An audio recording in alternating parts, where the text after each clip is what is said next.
ರಿಚಾ ಓಡು.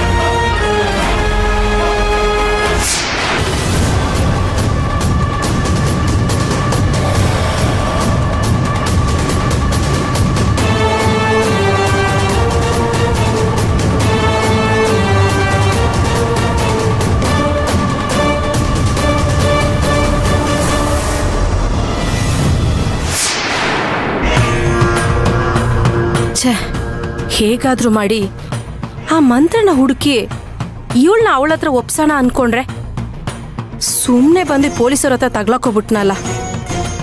ಏನ್ ಮಾಡೋದು ಇವಾಗ? ಹೇಗೆ ಆಚೆ ಹೋಗೋದು?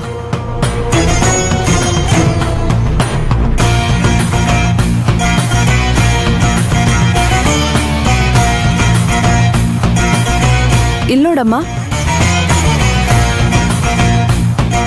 ನನ್ನ ಪರಿಚಯ ಇದೆ ತಾನೆ ನಿನ್ಗೆ? ನೀವಾ? ನೀವು ಈ ಸ್ಟೇಷನ್ ಅಲ್ಲಿ ಇದ್ದೀರಾ? ನಾನು ಇಲ್ಲಿಗೆ ಟ್ರಾನ್ಸ್ಫರ್ ಆಗಿ ಬಂದಿದ್ದೀನಿ. ಏನೋ ಮದ್ವೆ ಅಂತ ಲಗ್ನ ಪತ್ರಿಕೆ ಎಲ್ಲ ಹಂಚೋದ್ಯಂತೆ, ಮಂತ್ರನ ಅಡ್ರೆಸ್ ಬೇರೆ ಕೇಳಿದ್ಯಂತೆ, ಯಾವ ಅಪರಾಧನೂ ಮಾಡಲ್ಲ ಚೆನ್ನಾಗಿ ಬದುಕ್ತೀನಿ ಅಂತ ಹೇಳಿದ್ಯಂತೆ. ಮತ್ತ್ಯಾಕೆ ಒಳಗಡೆ ಬಂದೆ? ಏನ್ ನಿನ್ ಪ್ರಾಬ್ಲಮ್ಮು? ಮತ್ತೆ ನಿನ್ ಕೈ ಚಳಕ ತೋರಿಸಿದ್ಯಾ? ಮೇಡಮ್, ನಾನು ಜೈಲಿಂದ ಆಚೆ ಹೋದ್ಮೇಲೆ ನಿಯತ್ತಾಗಿದ್ದೀನಿ ಮೇಡಮ್. ನನ್ನ ಪಾಡಿಗೆ ನಾನು ಬದುಕ್ತಾ ಇದ್ದೀನಿ. ಆಚೆ ಯಾರು ತಪ್ಪು ಮಾಡಿದ್ರು ನಂದೇ ತಪ್ಪು ಅನ್ನೋ ಹಾಗೆ ಕರ್ಕೊಬಂದು ಒಳಗಡೆ ಹಾಕ್ತಾರೆ.